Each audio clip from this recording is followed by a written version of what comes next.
The British soldier who spared Hitler in WWI, the single decision that changed history. September 28, 1918. A muddy battlefield near Marcoing, France. A wounded German soldier stumbles through the smoke, unarmed and defeated. A British private raises his rifle, finger on the trigger, then hesitates. In that split second of mercy, the fate of 75 million souls hangs in the balance. What if I told you that one act of battlefield compassion may have inadvertently enabled the Holocaust? That a single moment of human decency could have prevented World War II entirely? This is the haunting story of Henry Tandy, the most decorated British private of the Great War, and the wounded German corporal he chose not to kill. Henry Tandy was no ordinary soldier. Born into poverty in Warwickshire, this unassuming man would become a legend carved in blood and mud across the Western Front. By September 1918, his chest bore witness to extraordinary valor: the Victoria Cross, Distinguished Conduct Medal, and Military Medal, decorations that marked him as one of Britain's most fearless warriors. Tandy had cheated death countless times. At the Battle of the Somme, he charged through machine gun fire to rescue wounded comrades. At Passchendaele, he'd single-handedly captured German positions while his unit fell around him. He was a killer when killing was necessary, a protector when protection was required. But on that fateful September day, near the French village of Marcoing, Tandy would make the most consequential decision of his life, and perhaps in human history. Picture the scene: the German army in full retreat, their great offensive of 1918 finally broken. Artillery shells scream overhead as British forces press their advantage. Through the acrid smoke and chaos, Tandy spots movement: a German soldier, wounded and limping, clearly unable to fight. The enemy's uniform is torn, his weapon nowhere to be seen. By all rules of war, this man poses no threat. Tandy raises his Lee Enfield rifle. The German turns, and for a brief moment, their eyes meet across the battlefield. What passes between them in that instant? Fear? Recognition of shared humanity? The wounded soldier doesn't beg, doesn't speak. He simply waits. And then, in a decision that would echo through decades of history, Henry Tandy lowers his rifle and lets the man walk away. For 20 years, this moment existed only in Tandy's memory, another small mercy in a war that had precious few.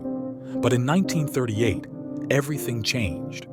British Prime Minister Neville Chamberlain was visiting Adolf Hitler at his mountain retreat in Berchtesgaden, desperately trying to prevent another war through diplomacy. During their meeting, Hitler's attention was drawn to a reproduction of a painting hanging on the wall, The Menin Road by Italian artist Fortunino Matania. The painting depicted a scene from the Battle of Menin Road and prominently featured a British soldier helping a wounded German. That soldier was Henry Tandy. Hitler studied the painting intently, then made a chilling revelation to Chamberlain. "That man came so near to killing me that I thought I should never see Germany again. Providence saved me from such devilishly accurate fire as those English boys were aiming at us." But the revelation didn't end there. Hitler claimed that he was the wounded German soldier Tandy had spared at Marcoing. Whether this claim was true remains one of history's most debated mysteries, but the implications were staggering. When Chamberlain returned to Britain and related Hitler's story, Henry Tandy was devastated. The man who had spent his post-war years quietly working as a security guard was suddenly thrust into an impossible position. Had his act of battlefield mercy enabled the rise of the 20th century's greatest monster? "If only I had known what he would turn out to be," Tandy reportedly said. "When I saw all the people and women and children he had killed and wounded, I was sorry to God I let him go." The psychological torment was unbearable. Here was a man who had dedicated his life to protecting others, who had risked everything for his country and comrades, now confronted with the possibility that his single act of compassion had led to unprecedented evil. But here's where the story becomes even more complex, even more haunting in its implications. Modern historians fiercely debate whether Hitler's claim was true. Some argue the timelines don't match, that Hitler was recovering from gas poisoning in a hospital during the Battle of Marcoing. Others point out that Hitler was notorious for fabricating dramatic stories about his past. Yet the fact remains, Hitler knew about the incident, knew about Tandy, and kept that painting where he could see it daily.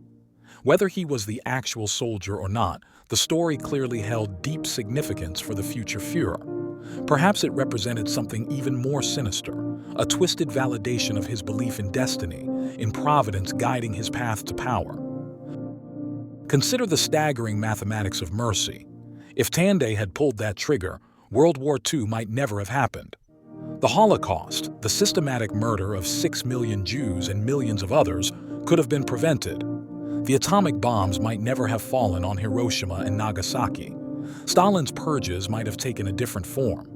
The entire trajectory of the 20th century could have been altered by a single bullet fired on a muddy French battlefield. But this raises profound moral questions that haunt historians and ethicists alike. Should soldiers kill wounded, unarmed enemies? Would Tandy have been justified in executing what appeared to be a defeated man? The rules of war, even in 1918, protected non-combatants and those unable to fight. Tandy followed his moral compass and the laws of civilized warfare. How could he have known the consequences? Henry Tandy lived with this burden until his death in 1977. He became a recluse, haunted by newspaper headlines that called him the man who let Hitler live. Veterans would approach him in the street, some to shake his hand in understanding, others to curse him for his mercy. The weight of 6 million souls seemed to rest on his shoulders. In his final interviews, Tandy remained conflicted. He never apologized for showing mercy to a wounded enemy. That was who he was, a decent man in an indecent war. But he couldn't escape the crushing irony that his finest human moment might have enabled humanity's darkest chapter. Today, the Men in Road painting hangs in a British regimental museum, a haunting reminder of history's most consequential moment of mercy. Visitors stare at Tandy's painted figure, knowing they're looking at the man who might have prevented the Holocaust with a single shot. The story forces us to confront uncomfortable truths about the nature of history, morality, and consequence. Would we have wanted Tandy to kill an unarmed, wounded man? Should mercy be conditional on knowledge of the future? Can a single act of human decency be blamed for enabling evil that came decades later? Perhaps the most chilling aspect of this story isn't that Hitler might have been spared by mercy, but that he recognized that mercy and perverted it into a narrative of destiny. The man who would show no mercy to millions claimed to have been saved by the mercy of a single British soldier. In the end, Henry Tandy's story reminds us that history pivots on the smallest of moments, the briefest of decisions, a finger hesitating on a trigger, a choice to see humanity in an enemy, a single act of mercy that may have changed the world forever. The weight of that choice died with Tandy in 1977, but the questions it raises about moral responsibility, the nature of good and evil, and the terrifying fragility of history will haunt us forever. In trying to remain human in the midst of inhumanity, Henry Tandy may have inadvertently enabled the greatest inhumanity of all. What would you have done in that muddy field in France? The answer to that question might determine the fate of the world.